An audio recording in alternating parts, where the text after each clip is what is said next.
Muchas gracias, 6 de la mañana con 32 minutos. Un abrazo para todos, para todas. Gracias por esa generosa sintonía, los comentarios, los saludos, las críticas constructivas, sobre todo. A las destructivas no le paramos bola, pero a las constructivas siempre, obviamente, están en nuestra agenda porque nos invitan a reflexionar y a ser mejores. Nos preguntaban qué pasaba con la radio en Guayaquil. Bueno, en Guayaquil estamos solucionando un problema técnico que esperamos se pueda solventar en los próximos días, así que pronto estaremos nuevamente con nuestra señal. Una de las preguntas que justamente nos hacían los internautas, ¿no? Muy bien. A ver, algunos temas para comentar el día de hoy y empecemos por lo que pasó ayer en la Asamblea Nacional. Antes de ir a la sesión de la Asamblea, partamos del diálogo que tuvimos durante la mañana del día de ayer, Belkis y quienes habla, con la hasta ayer asambleísta y segunda vicepresidenta de la Asamblea Nacional, Bella Jiménez. Siento que sus explicaciones no fueron convincentes, no fueron profundas.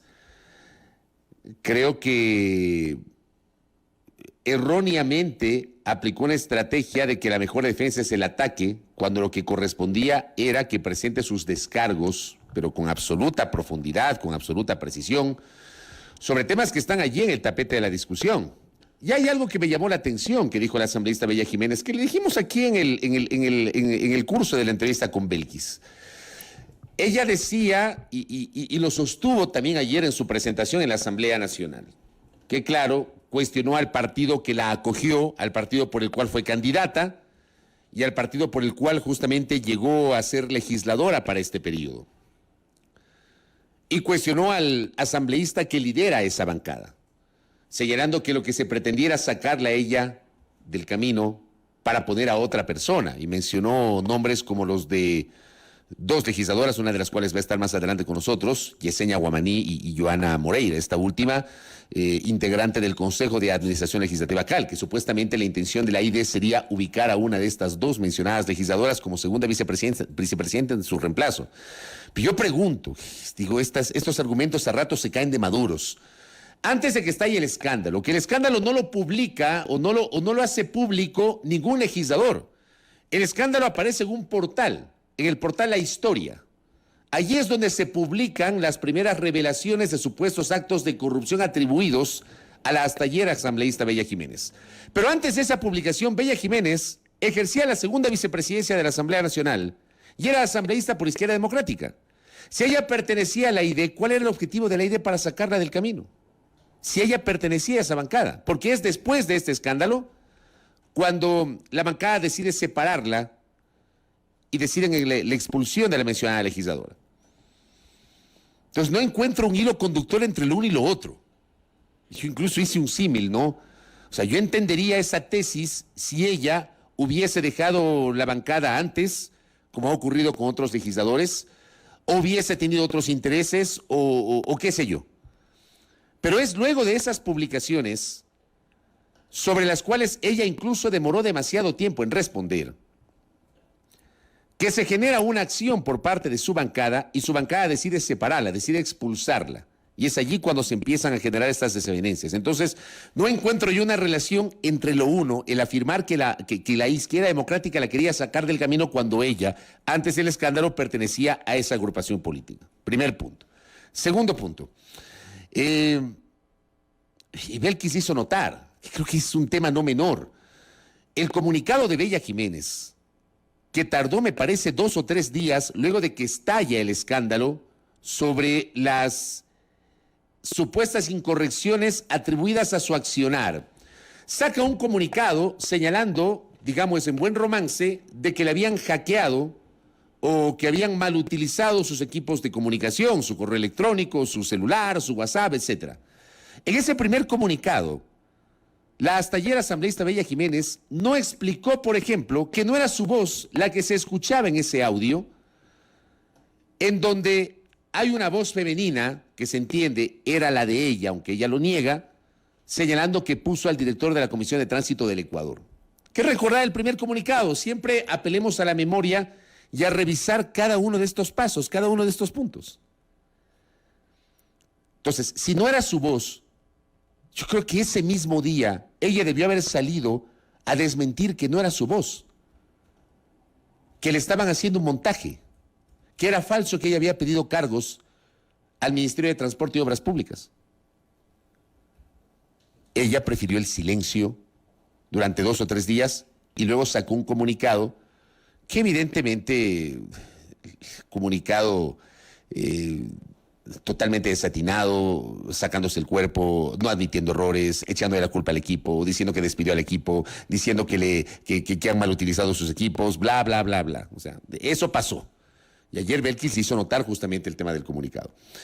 Tercero, yo no sé ustedes, pero creo que si la asambleísta Bella Jiménez, la hasta ayer asambleísta Bella Jiménez, tenía sustento para justificar el hecho de que una persona supuestamente pagó $3,000 y que otra persona le pidieron 6,000, pero dijo, no, yo tengo 2,500 y pagó esos 2,500. Y la ex legisladora Bella Jiménez decía que esto no correspondía a un tema de diezmos, sino a cuestiones particulares. Creo que faltó, no sé, mayor condumio en la explicación, si es que fue así. Pero vamos a lo de fondo. ¿Cuándo se va a acabar esta práctica deleznable, odiosa, corrupta, censurable, criticable, asquerosa, de quitarle la plata al personal por parte de malos legisladores? No son todos, pero está claro que hay varios. Y no es una práctica de ahora, ni una práctica de la asamblea anterior. Esta ha sido una práctica recurrente por parte de ciertos políticos que creen que llegar a la asamblea es para servirse y no para servir. Que no entienden que el legislador tiene que legislar y fiscalizar y pare de contar. Pero asumen que llegar a la legislatura es manejar un poder político con base en la importancia de su voto, sobre todo en condiciones como las que estamos enfrentando hoy, donde no hay mayoría, donde nadie tiene mayoría, y cada voto es como oro en polvo. Entonces tarifan sus votos al más puro estilo del Congreso de 1994. Cuando en 1995, el entonces vicepresidente de la República, Alberto Dajic, hizo la revelación, la famosa revelación, al periodista de la época, Jorge Iván Comendieta, de Diario Expreso, de que un grupo de diputados independientes tarifaban sus votos a cambio de prebendas, a cambio de plata y a cambio de cuotas de poder en el Ejecutivo. Y hay que recordar que esa revelación publicada por Jorge Ivanco fue el principio del fin de Dajic como vicepresidente, porque de allí se desata la investigación de los gastos reservados. Entonces esto no es que es una práctica reciente, esa es una práctica de siempre, no reciente sino de siempre. Tampoco se puede generalizar, desde luego, pero es una práctica que se ha mantenido a lo largo del tiempo. La de la extorsión al gobierno de turno y también esto de quitarle la plata a los trabajadores de los despachos. Y ojo que en el Congreso cada diputado tenía acceso a 8 cupos. Ahora cada asambleísta tiene acceso a 4 cupos.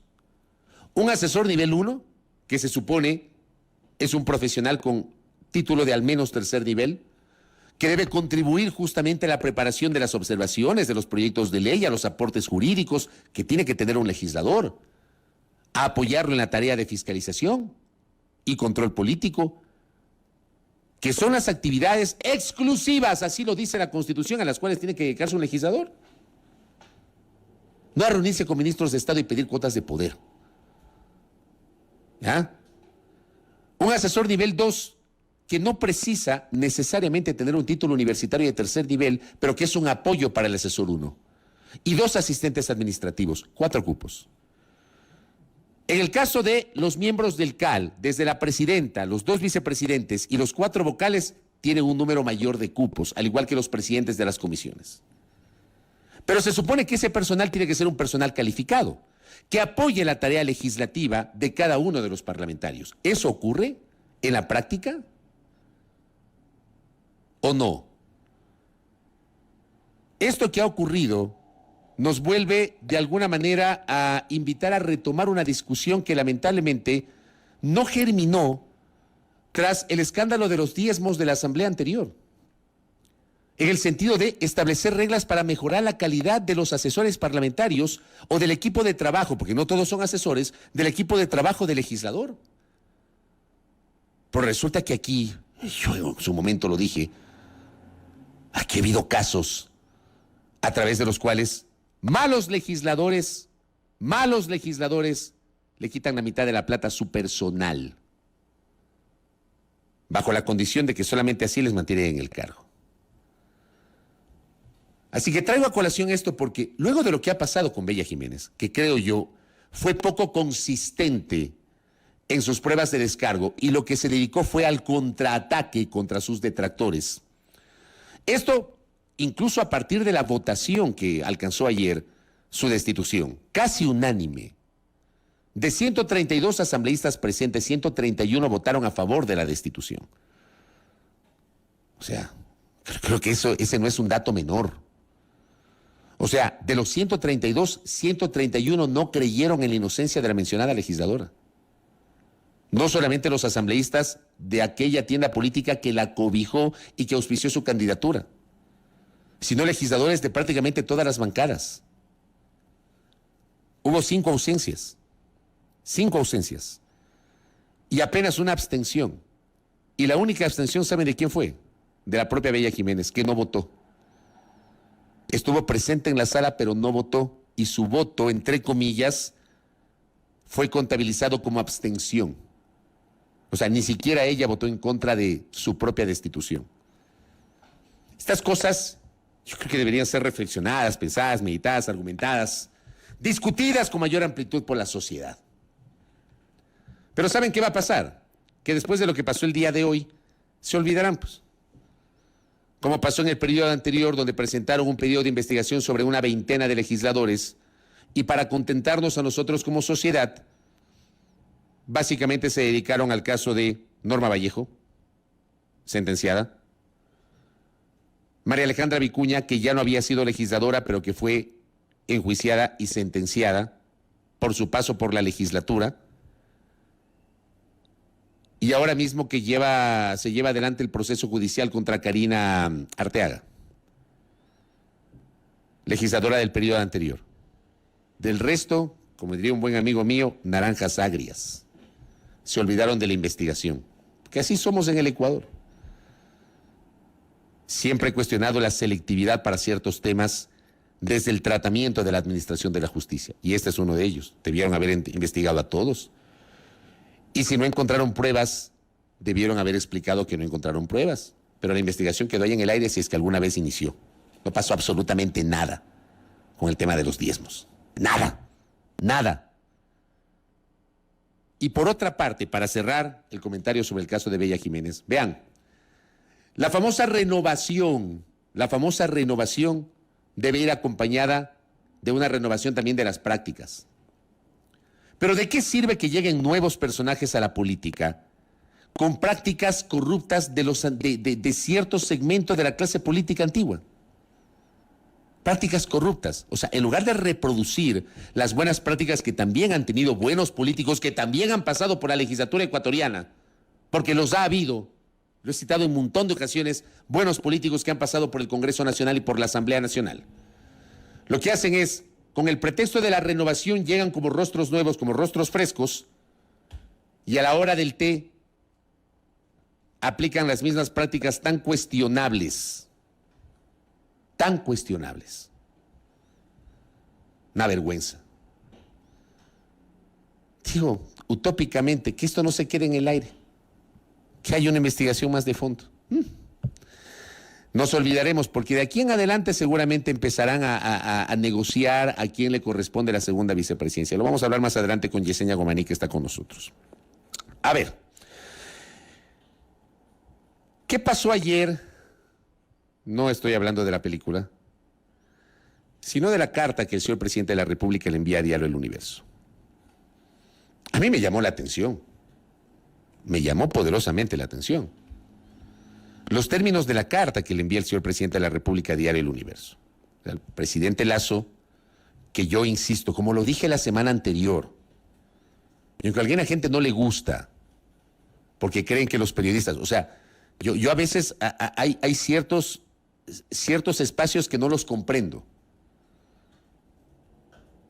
O sea, se cuestionan ciertas prácticas de antes, pero en cambio, como ahora me conviene, quieren que se reproduzcan esas prácticas. ¿A qué me refiero? Yo creo que sería irresponsable que uno directamente acusa al presidente de la República de ser un evasor de impuestos, cuando el presidente de la República tiene legítimo derecho de defenderse? Porque sobre él pesa una presunción de inocencia. Por supuesto, él está obligado, eso sí, a responderle al país, y yo siento que no lo ha hecho con suficiencia. Lo he dicho en varias ocasiones, lo dije la semana anterior. Y yo voy a ratificar mi posición de la semana anterior. El presidente de la República está obligado a presentar precisiones a la República, al país. Precisiones, y pasar, como le he sostenido en varias ocasiones, de la reacción general a la explicación específica derivada de la publicación de los Pandora Papers. El presidente Lasso básicamente se ha dedicado a decir que él ha pagado impuestos, pero no le ha explicado al país los otros elementos sobre los cuales hay muchas dudas. Y creo que él está obligado a explicar y a informar al país. ¿Qué pasó con las 14 empresas publicadas en los Pandora Papers? Si 10 u 11 están desactivadas, ¿qué pasa con las otras 3 o 4? ¿Qué pasó con esos recursos? ¿Regresaron al país? ¿Los invirtió de otra manera? ¿Qué ocurrió? O sea, esas especificidades no han sido respondidas hasta el sol de hoy por el presidente Lasso. Y esas son las especificidades que tienen que ser justamente contestadas, argumentadas, explicadas por el presidente de la República. Pero ¿qué ha hecho el presidente Lasso en los últimos días, desde el domingo de la semana anterior, cuando aparece la publicación de los Pandora Papers? Es básicamente centrarse en que él es uno de los personajes que más ha pagado impuestos en el territorio ecuatoriano. Pero no ha abundado en la explicación en este detalle. Ya han pasado varios días desde aquello. Y claro, el presidente Lasso, que siempre se ha presentado como un hombre tolerante con la prensa, el día de ayer ha dado una demostración totalmente distinta. Por eso sorprende. Porque esa postura desdice de su propio discurso en torno a la libertad de prensa y a la libertad de expresión. Y hay que leer los términos de varios pasajes de la carta que le envía a Diario El Universo. Dice el señor presidente en la carta, que la tenemos por aquí, dirigida a Carlos Pérez Barriga, director de Diario El Universo. Hace menos de un mes acudí gustoso a la celebración del 100º aniversario de su institución. Con total sinceridad y buena fe se entrega de una merecida condecoración al trabajo realizado por sus predecesores, generaciones que construyeron un medio de comunicación que se ha ganado un merecido espacio en opinión ecuatoriana. En dicha ocasión me pareció oportuno citar la frase que todos sus lectores encuentran cada día en la página central de su periódico. Un Estado puede ser agitado y conmovido por lo que la prensa diga, pero ese mismo Estado puede morir por lo que la prensa calla. Como lector se entiende que esta cita representa para ustedes una suerte de guía ética en la práctica periodística. Se entiende que cada nota, reportaje y entrevista es inspirada por aquellas palabras. Sin embargo, parece que a día de hoy ustedes aplican esta frase de manera selectiva únicamente cuando les conviene, donde les conviene y sobre todo con quienes les conviene. Así el Universo no solo esquiva sus más básicos deberes periodísticos, sino los estándares éticos que ustedes mismos pregonan en sus páginas. Lo que aplica para los estados también aplica para los seres humanos, señores. Muchas veces lo que atenta en contra de una persona no es lo que la prensa dice, sino lo que ésta calla. Todo el Ecuador ha visto que ustedes han formado parte del grupo de medios que han publicado los papeles de Pandora. Como hombre de bien, yo no le temo al escrutinio público. Bienvenidas sean todas las investigaciones y todos los Pandora Papers. Después de todas las acusaciones que tantos políticos han hecho sobre mí a lo largo de tantos años, sé que la verdad volverá a brillar muy pronto cuando toda la nube de infundadas insinuaciones se disipe. No es esto lo que me preocupa, dijo el presidente. Lo que sí me preocupa es que un medio como el suyo se preste de manera tan obvia y pueril a una campaña de desprestigio a un presidente que está tratando de deshacer todo el daño a la institucionalidad hecho a la institucionalidad ecuatoriana, situación de la que ustedes mismos fueron víctimas durante tantos años. Ojo con este párrafo. Yo creo que este párrafo sí debería invitar a la reflexión y lo voy a repetir. Me preocupa que un medio como el suyo se preste de manera tan obvia y pueril a una campaña de desprestigio a un presidente que está tratando de deshacer todo el daño hecho a la institucionalidad ecuatoriana, situación de la que ustedes mismos fueron víctimas después de tantos años. Lo que sí me preocupa es que su medio, conscientes de la sensibilidad de la opinión pública en temas como estos, decida calificar en lo que concierne a la historia completa de la vida del presidente de la República. Me preocupa que ustedes, al cándidamente omitir la totalidad de mi pasado tributario, están contribuyendo a que se cree en el Ecuador la idea de que el presidente de la República es un evasor de impuestos. Y es que si hubieran hecho un poco más de esfuerzo en su investigación, si tan solo hubieran buscado en las páginas del SRI la información correspondiente a los tributos que he pagado en los últimos años, hubieran reportado a sus lectores todo lo siguiente. Y empieza a enumerar el presidente Lasso los impuestos que dice que ha pagado. Que a título personal, desde el 2005 al 2020, ha pagado 18 millones de dólares en impuestos y contribuciones, que el Fideicomiso Mercantil de Administración GLM ha pagado 1.6 millones de dólares en el mismo periodo, que la Corporación MultiBG ha pagado asimismo 8.4 millones de dólares, que en todo este tiempo el Banco Guayaquil, del que soy accionista mayoritario, ha pagado 560 millones de dólares en impuestos, que todo esto da un total de 588 millones de dólares en un periodo de 15 años. Las preguntas evidentes son: ¿por qué no incluyen toda esta información en un reportaje que levanta las dudas sobre el pago de impuestos del presidente? ¿Acaso no es esta información relevante de interés público en una publicación de esta naturaleza? ¿En ningún momento les pareció que era responsable incluirlo dada la delicadeza de la información que estaban tratando? ¿Por qué lo omitieron? ¿Por qué callaron? Toda esa información, dicho sea de paso, es de fácil acceso público, más aún para periodistas con el nivel de competencias y preparación que ustedes seguramente tienen.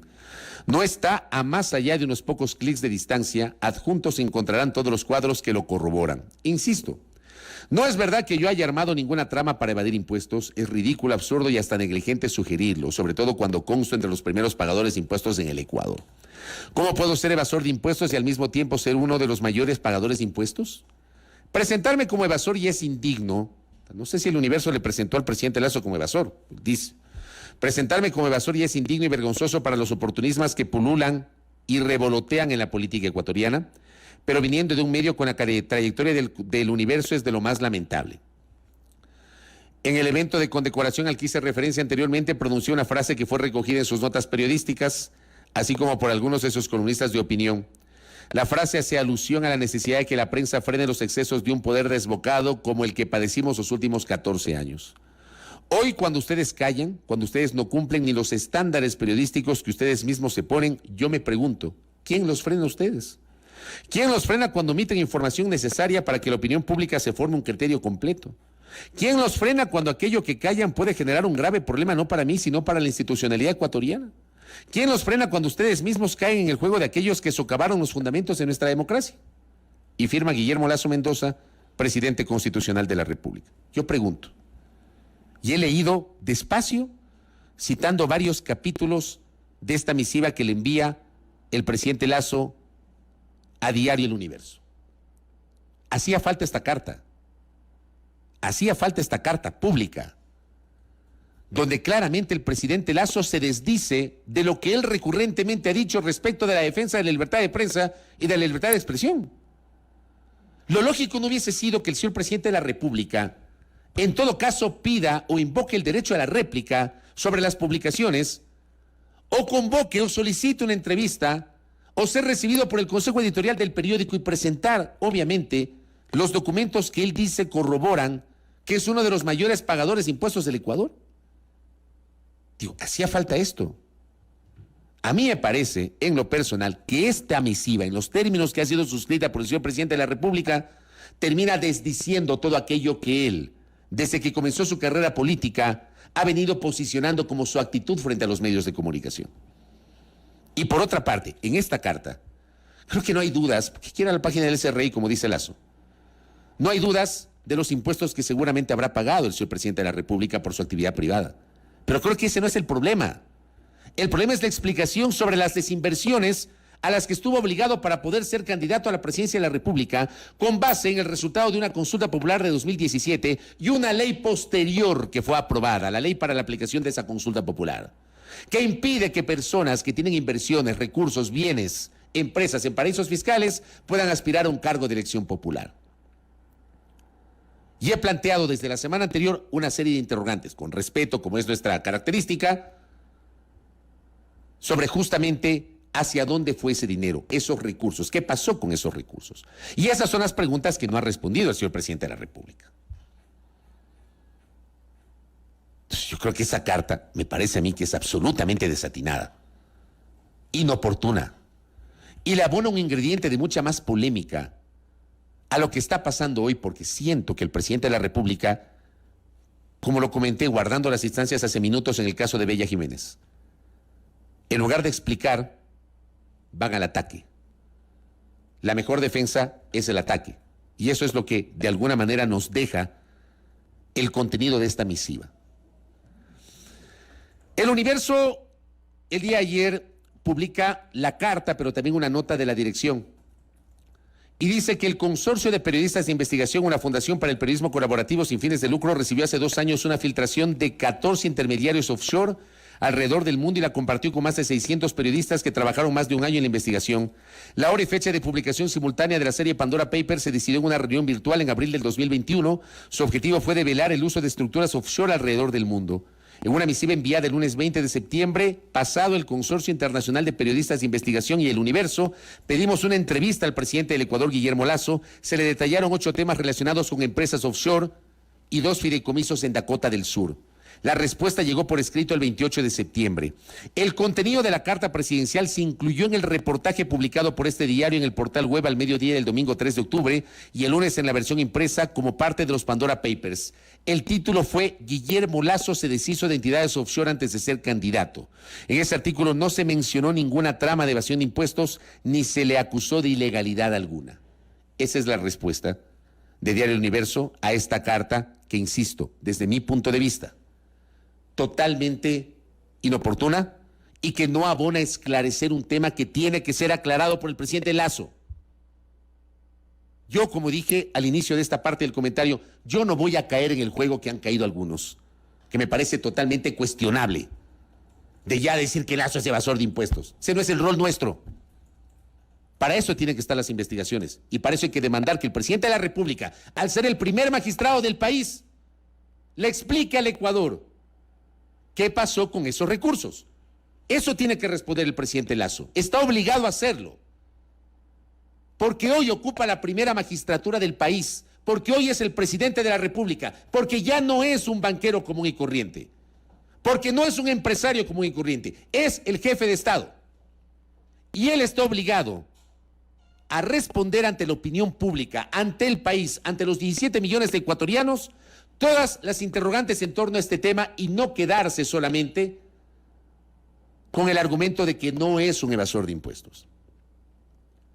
Porque no basta con que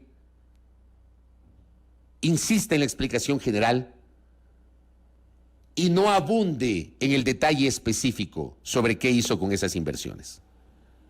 Creo que por ahí va la cosa. Por eso insisto, esa carta es inoportuna. Porque también desdice de la propia condición de demócrata con la cual recurrentemente se había presentado don Guillermo Lasso Mendoza ante la opinión pública. Y creo que el presidente tiene que abundar en explicaciones. Y una cosa más, esto lo vamos a comentar mañana con un poquito más de tiempo. Está claro que hay una agenda mediática, política, impulsada por ciertos personajes que dicen ser líderes de la opinión pública, para, claro, posicionar un frame. Y con base en ese frame, justificar lo que podría venir después, del un lado y del otro, ¿no? El juicio político, la destitución de Lasso, la disolución de la Asamblea por parte del presidente, o sea, la denominada muerte cruzada. Hoy, por ejemplo, descalifican a la Comisión de Garantías Constitucionales que fue asignada por el Pleno de la Asamblea Nacional. No es que la presidenta Yori le asignó nomás porque ella quiso a la Comisión de Garantías Constitucionales. Fue el Pleno de la Asamblea. El Pleno de la Asamblea le asigna a esa comisión y no a fiscalización la investigación sobre los Pandora Papers. Pero ayer, claro, ya empezaron a sacar la composición de esa comisión. ¿Por qué cuando constituyeron las comisiones legislativas no hicieron lo mismo? No cuestionaron la integración de las comisiones legislativas. Ahora, como no les gusta, ahora sí cuestionan, pues, la integración de las comisiones. Que en esta comisión hay 5 de no sé qué partido, hay 2 de no sé qué partido, y empiezan a cuestionar la integración de la comisión. Pero no lo hicieron cuando fueron constituidas en mayo en mayo pasado, hace pocos meses. Allí no lo hicieron. ¿Por qué? Porque en ese momento había una supuesta luna de miel. Había un supuesto acuerdo político para poder viabilizar la integración administrativa de la Asamblea. Pero hoy lo están ubicando ¿para qué? Para desprestigiar el trabajo de una comisión. Dejen que trabaje la comisión. O sea, ¿no les parece? Hoy es la de garantías constitucionales, mañana será la de fiscalización, después será la Comisión de Justicia, después será la Comisión de Educación, la Comisión de Relaciones Internacionales, la Comisión de Soberanía. Hay 15 comisiones en la Asamblea Nacional. Dejen que trabajen las comisiones. Cuestionan el sesgo político. Yo les pregunto, ¿qué comisión en la Asamblea no tiene sesgo político? ¿Qué político no tiene un sesgo? Es imposible que en el ente más político de la República garanticen imparcialidad si cada legislador se debe a una ideología, al menos en teoría, y se debe a una organización política, al menos en teoría. ¿No les parece? Pero hoy están ubicando un frame para cuestionar a la Comisión de Garantías Constitucionales. Y como decía ayer, con esto cierro, publiqué ayer en mi cuenta Twitter una reflexión que quiero compartirle a ustedes y que mañana la voy a profundizar. No sé ustedes, pero tengo la ligerísima impresión, nótese la ironía de mis palabras, ¿no? No sé ustedes, pero tengo la ligerísima impresión que mediáticamente se está allanando el camino para explicar, abro paréntesis y signo de interrogación, justificar una eventual muerte cruzada. Pero capaz es solo percepción mía, capaz soy yo el único que tiene esa percepción. Les dejo ahí para el debate público. Bueno, 7 de la mañana con 3 minutos, cierro el comentario. Gracias por los aportes, gracias por la enorme visualización que hemos tenido en esta primera parte del espacio. ¡Qué barbaridad! Hoy sí ha alcanzado cifra récord para este espacio en el nivel de visualizaciones en el canal de YouTube de Sonorama TV.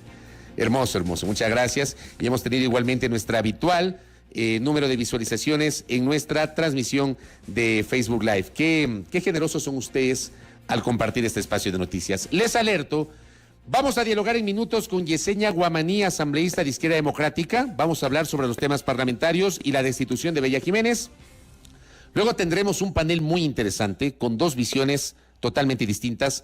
Mauro Andino Espinosa y Ramiro García Falconi estarán en este espacio para hablar de todo este desastre político-jurídico, y más adelante también Yacu Pérez Guartambel, ex candidato a la presidencia de la República, aquí en A Primera Hora por Sonorama, la gran señal nacional.